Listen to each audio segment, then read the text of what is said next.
Você não pode ensinar nada a um homem. Você pode apenas ajudá-lo a encontrar a resposta dentro dele mesmo. Galileu Galilei. Olá, tudo bem com vocês? Hoje nós vamos analisar o ensino do direito. Então vejam, nós não vamos aqui analisar leis, como essas normas são criadas e como elas vêm se desenvolvendo com o passar do tempo.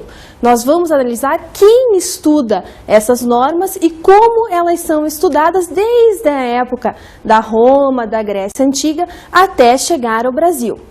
Vamos dar uma ênfase também ao ensino do direito do Brasil, começando lá com a colônia, passando pelo Império, chegando na República nos tempos atuais. Então prestem atenção, a aula de hoje é sobre como aprender o direito com a história, e é isso que nós vamos nos deter. Então vamos iniciar por uma análise do ensino do direito no mundo ocidental. A parte oriental é que nós não vamos tratar, porque não diz respeito aos nossos ensinamentos de direito. Como nós temos uma origem clássica, vindo de toda a antiguidade romana, passando então depois por Portugal para chegar ao Brasil, nós devemos iniciar esse estudo do ensino do direito justamente com Grécia e com Roma. Falar em direito é falar na antiguidade. Nós podemos dizer que foi nessa época em que o direito começa a ser estudado.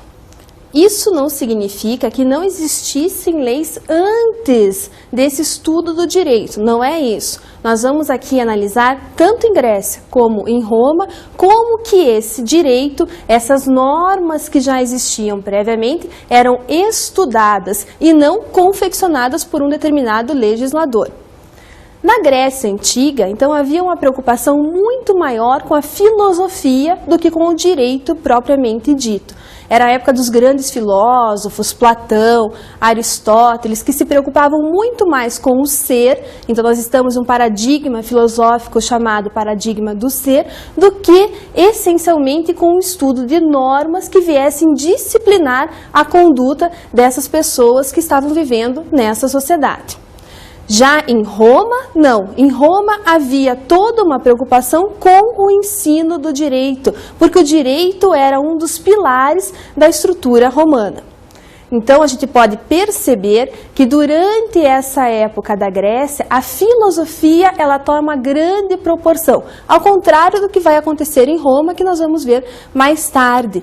Se queria que o indivíduo tivesse uma educação plena, então se preocupava muito com o ser, ao invés de normas que regulassem esse ser. E para tanto, a filosofia era responsável. Agora, hoje nós sabemos que a filosofia ela é indissociável do estudo do direito. Não há como estudar normas que regulem uma determinada sociedade e a aplicação dessas normas a um determinado caso concreto se nós não tivermos um estudo filosófico prévio.